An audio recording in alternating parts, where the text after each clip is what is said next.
بسم اللہ الرحمن الرحیم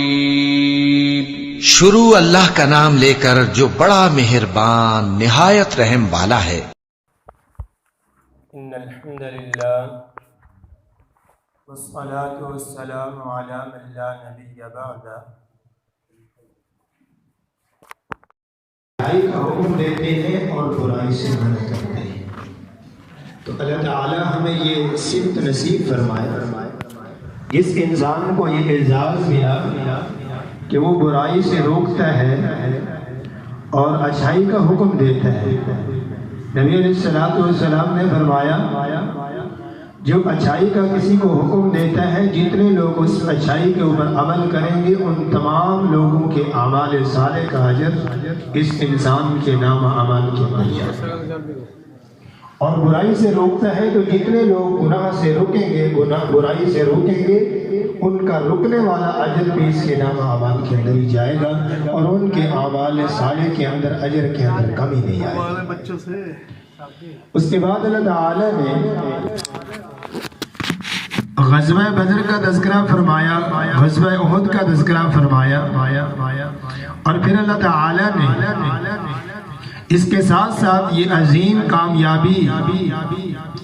اور اس طرف انسان کی توجہ دلائی کہ ان مصائب کے اندر اور میدانوں کے اندر کامیابی انسان کی افراد کی قوت سے نہیں، نہ انسان کے اپنی ہی قوت سے ہے، اصل میں یہ مدد عرش والے رب کی ہے، اور اللہ رب العزت کی قوت سے ہی انسان آگے بڑھتا ہے۔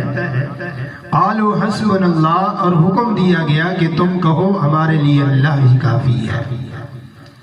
جب انسان اپنی زندگی کے اندر اس چیز کو بٹھا لیتا ہے کہ میرے لیے میرا اللہ کافی ہے، اگر دنیا کے اندر اسے کچھ پریشانیوں کا سامنا کرنا بھی پڑتا ہے تو وہ پریشانیاں اس کے لیے بخشش کا ذریعہ بنتی ہیں، درجات بلندی کا ذریعہ بنتی ہیں۔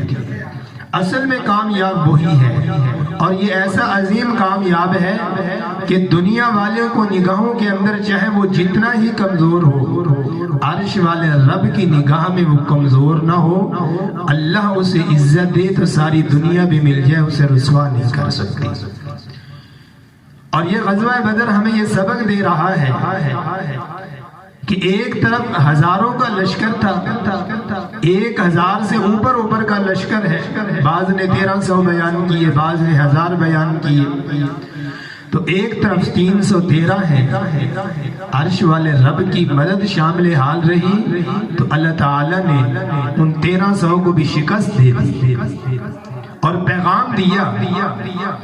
کہ یہ ساری مدد عرش والے رب کی ہے۔ اور پھر اللہ تعالیٰ نے یہاں پہ ایک پیغام دیا، فرمایا وَمَن نَّصْرُ إِلَّا مِنْ عِنْدِ اللَّهِ الْعَزِيزِ الْحَكِيمِ، یہ مدد تو اللہ رب العزت کی طرف سے تھی جو غالب ہے، حکمت والا ہے۔ اور اس کا مقصد کیا تھا؟ فرمایا تمہارے دلوں کو صرف سہارا دینا تھا، باقی حقیقت تو اللہ نے مدد فرمائی ہے۔ فرشتوں کا اتارنا یہ حوصلہ بلند کرنا تھا، اور عرش والا مالک بغیر اسباب کے بھی دنیا والوں کو نیست و نابود کر سکتا ہے۔ وہ جب چاہے جس وقت چاہے اپنے بندوں کی مدد کر دے تو ساری دنیا ایک طرف چلی جائے۔ جس کے ساتھ عرش والا رب ہو وہ کبھی بھی نہ اکیلا رہ سکتا ہے نہ رسوا ہو سکتا ہے۔ پھر اللہ تعالیٰ نے اس کے ساتھ آخر میں ایک پیغام دیا، وہ پیغام یہ ہے یا ایھا الذین آمنوا اصبروا وصابروا ورابطوا واتقوا اللہ لعلکم تفلحون، کہ فرمایا صبر بھی کرنا ہے اور اپنے اللہ کے ساتھ بھی تعلق مضبوط رکھنا ہے، اور جو مخلص ساتھی ہیں ان کے ساتھ بھی تعلق مضبوط رکھنا ہے، اور اہم چیز بیان کی، فرمایا صبر کے ساتھ ساتھ تقوی بھی اختیار کرنا ہے۔ تقوی کے حوالہ سے سیدنا عمر بن خطاب رضی اللہ تعالی عنہ سیدنا ابی بن کعب رضی اللہ تعالی عنہ سے سوال کیا، جو قاری القرآن تھے، جنہوں نے رسول اللہ صلی اللہ علیہ وآلہ وسلم کو قرآن سنایا، عظیم قاری، اور یہ نماز تراویح کے بھی امام تھے سیدنا عمر بن خطاب رضی اللہ تعالیٰ نے اپنے دور خلافت میں جب یہ ذمہ داری آئی تھی تو انہیں کی پہلی ذمہ داری تھی کہ آپ لوگوں کو قرآن سنائیں، امامت کرائیں اور ان کو نماز تراویح ادا کرائیں۔ تو حضرت ابی بن کعب رضی اللہ تعالیٰ سے سوال کیا سیدنا عمر رضی اللہ تعالیٰ کہ تقویٰ کے حوالہ سے کچھ رہنمائی فرما دیں، تو انہوں نے ایک خوبصورت مثال دی۔ فرمایا عمر آپ نے سوال کیا ہے تو میں جو تقوی کا پہلو سمجھا ہوں، فرمایا کہ ایک انسان ایک باریک سے راستے سے گزرتا ہے، اس کے ارد گرد کانٹے دار جھاڑیاں موجود ہیں، تو وہ باریک سے راستے سے گزرتے ہوئے اپنے کپڑوں کو سمیٹتا ہے، اپنے آپ کو محفوظ کرتا ہے کہ کہیں مجھے کوئی نقصان نہ پہنچے، کہیں کانٹا نہ لگ جائے، کہیں میرے کپڑے کسی جھاڑی کے ساتھ نہ اٹک جائیں۔ تو جیسے وہ اس باریک سے راستے سے گزرتے ہوئے اپنے آپ کو بچاتا ہے، اپنے دامن کو بچاتا ہے، فرماتے ہیں اللہ کی معصیت نافرمانیوں سے اپنے آپ کو ایسے بچا لینا، اس چیز کا نام تقویٰ ہے۔ تو اللہ ہمیں ایسا تقویٰ اختیار کرنے والا بنا دے، ایسا اعزاز اللہ ہم سب کو نصیب فرمائے۔ اور سورہ آل عمران کا جو رکوع آخری ہے اس کے اندر دعا ہے، یہ اکثر حصہ اس کا دعا کے اندر ہے۔ اور نبی علیہ السلام جب صبح اٹھتے نا، آپ علیہ السلام اٹھتے ہی اپنی آنکھوں کو اس طرح چہرے پہ ہاتھ پھیرتے، ہلکا سا مزل کرتے اور اٹھنے کی دعا پڑھتے، الحمدللہ الذی احیانا بعد ما اماتنا والیہ النشور، اور اس کے ساتھ پڑھتے الحمدللہ الذی عافانی فی جسدی ورد علی روحی وعدن علی بذکری، اور اس کے بعد پھر نبی علیہ السلام یہ پورا رکوع ہی سورہ آل عمران کا آخری تلاوت کر دیا کرتے تھے۔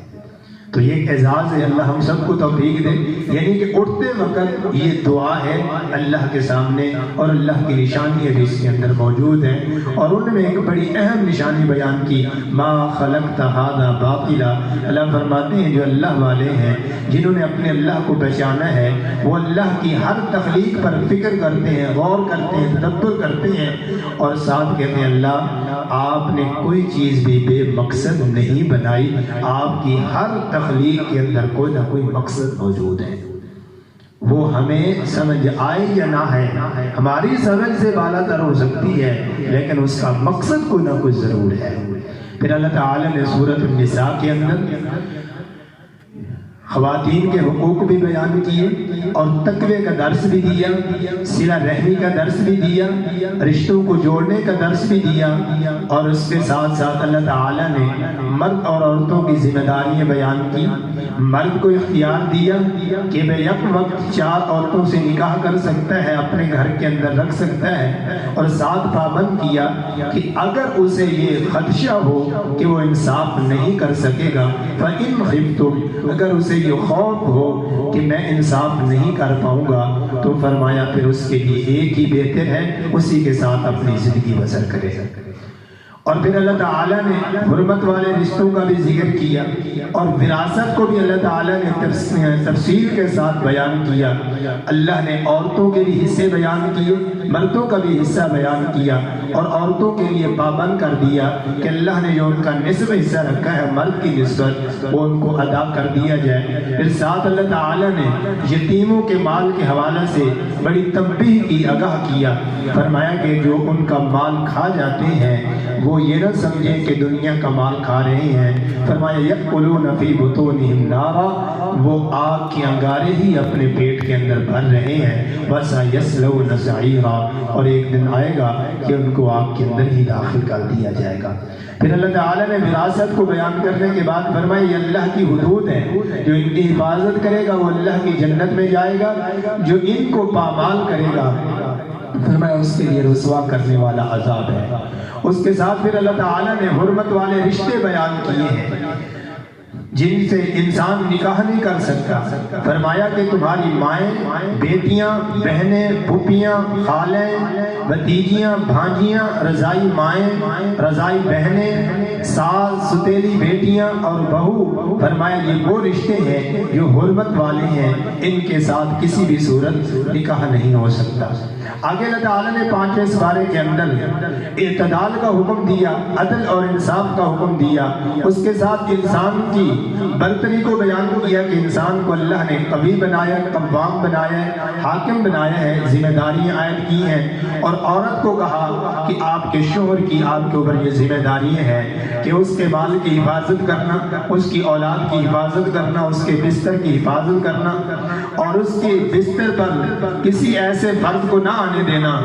کہ جو انسان گھر کے اندر آپ کا شوہر جس کو پسند نہیں کرتا اس کو آپ اپنے گھر میں آنے کی بھی اجازت نہ دیں۔ اور عورت کو یہ اعزاز دے دیا کہ یہ ذمہ داری اگر پوری کر لے گی تو قیامت کے دن اللہ کی جنت کی مہمان بن جائے گی۔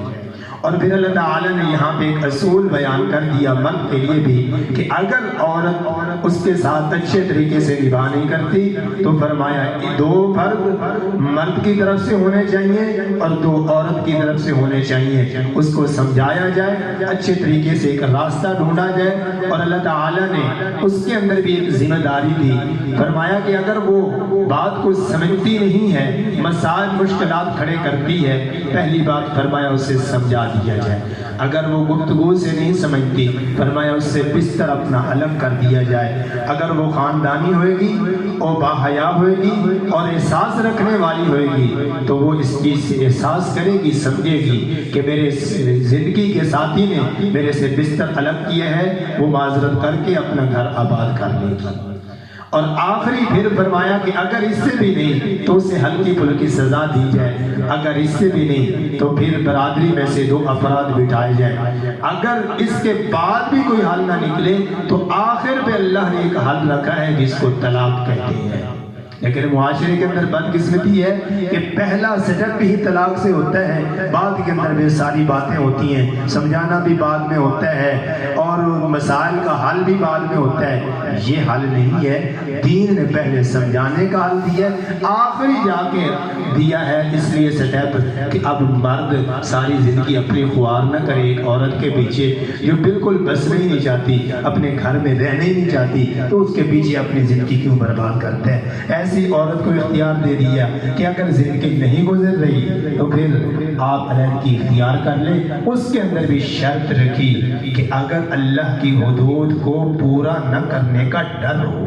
یعنی کہ اس میں بھی یہ ہو کہ میرے سے کہیں اللہ کی نافرمانی نہ ہو جائے، تو یہ چیزیں اگر ہوں تو پھر یہ راستہ اختیار کیا جا سکتا ہے۔ اور اس سے آگے چل کے اللہ تعالیٰ نے ایک اور ذمہ داری عائد کی ایمان والوں پر، فرمایا اگر تمہاری زندگی میں کوئی تنازع ہو جائے، کوئی معاملہ کھڑا ہو جائے تو اس مسئلے کو اللہ اور اس کے رسول صلی اللہ علیہ وسلم کی طرف لوٹا دو۔ اگر تم مومن ہو، ایمان والے ہو، تو اللہ نے یہ ذمہ داری عائد کی۔ پھر آگے انعام بھی بتا دیا، فرمایا جو اللہ کی اطاعت کرے گا، جو رسول اللہ صلی اللہ علیہ وسلم کی اطاعت کرے گا، وہ کل قیامت والے دن نبیین، صدیقین، شہداء، صالحین کے ساتھ کھڑا ہوگا۔ اللہ ہمیں بھی یہ صفت اور یہ اعزاز بھی نصیب فرما دے۔ اقول قولی ھذا والحمد للہ رب العالمین۔